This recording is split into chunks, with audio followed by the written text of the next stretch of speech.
Menurut informasi yang diterima dari Kepala Observasi dan Informasi Stasiun Meteorologi Sultan Mahmud Badarudin II Palembang, Beni Setiaji, untuk beberapa hari ini memang terjadi asap yang diakibatkan dari aktivitas pembakaran hutan dan lahan.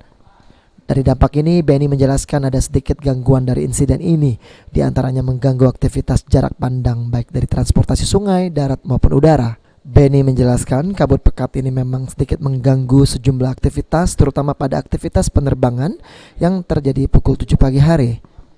BMKG menjelaskan kejadian ini masih terpantau normal dan kondusif, belum ada yang terlalu membahayakan.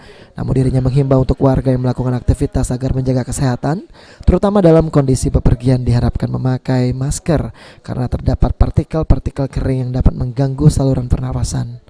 Jadi memang kalau diperhatikan beberapa hari memang ada aktivitas pembakaran lahan. Oke, jadi ini memang agak mengurangi jarak pandang. Jadi hanya saja BMKG masih mengkategorikannya dalam kategori hazy. Jadi dia hanya sebagai kekeruhan udara yang mengganggu jarak pandang. Dan ini umumnya akan menjadi buruk pada pagi hari sebelum jam 7 pagi. Kalau untuk aktivitas penerbangan juga sangat mengganggu.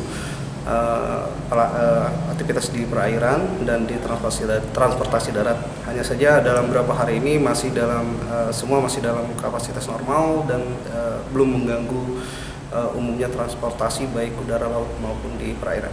Ada himbauan ke masyarakat? Himbauan tetap sama seperti sebelumnya karena ini musim kemarau, lebih banyak kalau beraktivitas di luar banyak minum air untuk menghindari dehidrasi, dan untuk aktivitas di luar juga lebih baik menggunakan masker karena memang partikel-partikel kering terutama yang banyak yang dapat mengganggu pernapasan bagi kesehatan dan mengganggu kesehatan kita.